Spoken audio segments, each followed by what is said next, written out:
Croyez-le ou non, Satan le diable a séduit la plupart des églises de ce monde, au point qu'elles ne connaissent même pas le cœur du message de Jésus-Christ adressé au monde, la bonne nouvelle du royaume de Dieu à venir. En conséquence, la plupart de ceux qui se considèrent comme chrétiens ne peuvent comprendre ce qu'est le royaume de Dieu. Rejoignez-nous aujourd'hui pour répondre à la question que le diable veut vous faire ignorer. Qu'est-ce que le royaume de Dieu ?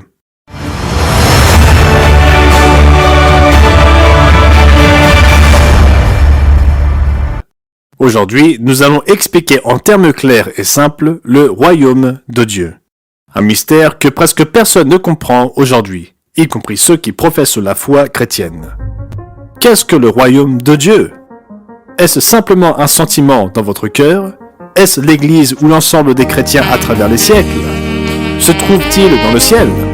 Et pourquoi est-il un mystère ? Avant tout, d'où vient cette confusion au sujet du royaume de Dieu ? Dans les églises du monde entier et sur Internet, vous trouverez des hommes et des femmes qui prêchent au sujet de Jésus. Qui il était, selon eux, le récit de sa vie tel qu'ils le comprennent, les miracles qu'il accomplit, certaines des choses qu'il dit ou fit, sa crucifixion et sa résurrection. A priori, cela a du sens, puisque Jésus-Christ est le sauveur du monde. C'est par son sang versé que nous sommes pardonnés de nos péchés. Mais posons-nous une question. Le message prêché par ces églises constitue-t-il le message que Jésus lui-même prêcha ? Comme nous allons le voir dans un instant, Jésus ne vint pas pour parler uniquement de lui. Le cœur et l'âme du message, de la prédication et de l'enseignement de Jésus-Christ concernaient le royaume de Dieu. Cela peut surprendre certains d'entre vous, car nous n'entendons pas souvent parler du royaume de Dieu de nos jours. Pourtant, il est mentionné environ 150 fois dans le Nouveau Testament. Faisons un voyage dans le ministère du Christ et de ses disciples, et voyons par nous-mêmes. Dans le livre de Marc, chapitre 1, nous lisons le récit du tout début du ministère du Christ, juste après l'emprisonnement de Jean-Baptiste. Ici, au versets 14 et 15, Marc écrit « Après que Jean eut été livré, Jésus alla dans la Galilée, prêchant l'évangile de Dieu. Il disait « Le temps est accompli, et le royaume de Dieu est proche. Repentez-vous et croyez à la bonne nouvelle. » Jésus vint prêcher l'évangile du royaume de Dieu. En fait, voyez la déclaration de Jésus dans l'évangile de Luc. Au chapitre 4, Jésus fit une déclaration très explicite sur son but et sa mission, sur la raison de sa présence sur terre. Au verset 43, nous lisons « Mais il leur dit, il faut aussi que j'annonce aux autres villes la bonne nouvelle du royaume de Dieu, car c'est pour cela que j'ai été envoyé. » Lisez-le avec moi dans Matthieu 6 et au verset 33. « Cherchez premièrement le royaume et la justice de Dieu, et toutes ces choses vous seront données par-dessus. » Ce même chapitre de la Bible contient le célèbre passage communément appelé le Notre Père. Dans ce modèle de prière, Jésus mentionna 2 fois le royaume de Dieu, au début et à la fin.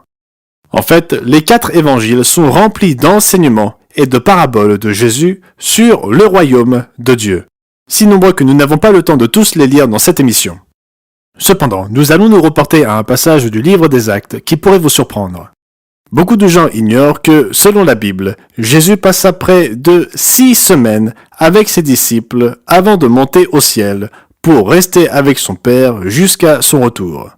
6 semaines pendant lesquelles il les enseigna et les prépara à leur mission. Et sur quoi s'est-il concentré pendant cette période ? Acte 1, verset 3, nous dit que Jésus, après qu'il eut souffert, il leur apparut vivant et leur en donna plusieurs preuves, se montrant à eux pendant 40 jours. Et parlant des choses qui concernent le royaume de Dieu. C'est dire à quel point ce sujet était d'une importance capitale pour Jésus-Christ. Et ses disciples prirent ses instructions au sérieux. Prenons le cas du célèbre apôtre Paul. Dans Acte 14, verset 22, il parle des épreuves que nous devons traverser pour entrer dans le royaume de Dieu. Acte 19, verset 8, dit qu'il passa 3 mois dans les synagogues des Juifs à discourir sur les choses qui concernent le royaume de Dieu. Acte 20, verset 25, le montre témoignant aux chrétiens d'Éphèse qu'il fut parmi eux, prêchant le royaume de Dieu. La liste continue encore et toujours. À la toute fin du livre des Actes, nous trouvons Paul en état d'assignation à résidence et recevant des visiteurs. Acte 28, versets 30 et 31, nous disent en quoi il s'occupait. Paul demeura 2 ans entiers dans une maison qu'il avait louée. Il recevait tous ceux qui venaient le voir, prêchant le royaume de Dieu et enseignant ce qui concerne le Seigneur Jésus-Christ en toute liberté et sans obstacle. Le témoignage de la Bible est unanime, voire définitif. Le message de Jésus-Christ et le message de son Église doit porter sur le royaume de Dieu. Si le royaume de Dieu était au cœur du message de Jésus, pourquoi la plupart des gens qui se considèrent de fidèles chrétiens n'en entendent pas davantage parler? Pourquoi tant de gens ne comprennent-ils même pas la signification de ce terme? La raison est que le christianisme que nous voyons autour de nous est depuis longtemps altéré et influencé par le diable, déformé pour ignorer ou changer de nombreuses vérités fondamentales et inspirantes, y compris la vérité sur le royaume de Dieu. Je sais que cela peut être choquant à entendre, mais c'est incontestablement vrai. Il y a une raison pour laquelle le christianisme est brisé en 1000 morceaux. La plupart des églises enseignent et pratiquent des doctrines qui diffèrent de près ou de loin des enseignements de la Bible. Satan le diable s'est employé à altérer le christianisme depuis le début. Les hommes rendent la Bible compliquée et confuse, mais Dieu n'est pas l'auteur de la confusion. Lorsque Dieu nous parle clairement, pourquoi ne pas le prendre au mot, au lieu d'ajouter nos propres idées déformées à ses enseignements? Si nous voulons comprendre le royaume de Dieu, nous devons réfléchir quels éléments constituent un royaume. En cherchant cette compréhension claire et simple, et en permettant à la Bible de répondre à nos questions, nous pouvons dissiper la confusion du diable pour percevoir la belle et simple vérité.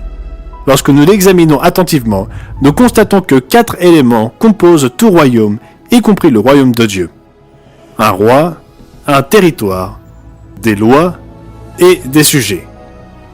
En examinant les enseignements bibliques et en gardant à l'esprit ces 4 éléments d'un royaume, nous trouverons la réponse à la question d'aujourd'hui et nous découvrirons le royaume de Dieu. Considérons d'abord le roi. Vous ne serez peut-être pas surpris d'apprendre que le roi du futur royaume de Dieu sera Jésus-Christ. Il régnera littéralement sur le monde. Les gens sont souvent émus par les paroles d'Ésaïe chapitre 9 et au verset 5. Mais ils comprennent rarement toute leur signification. Lisons-les ensemble. Car pour nous, un enfant est né, un fils nous est donné, et il exercera l'autorité royale. À présent, arrêtez-vous un instant. Avez-vous compris? Le gouvernement reposera sur ses épaules. La première partie du verset n'est pas une métaphore. Pourquoi cela en serait-il une? Jésus-Christ est né pour gouverner. Continuons. Il sera appelé merveilleux conseiller, Dieu fort, Père à jamais et Prince de la paix. Il étendra sans fin la souveraineté et donnera la paix qui durera toujours au trône de David et à tout son royaume. Sa royauté sera solidement fondée sur le droit et sur la justice, dès à présent et pour l'éternité. Voilà ce que fera le Seigneur des armées célestes dans son ardent amour.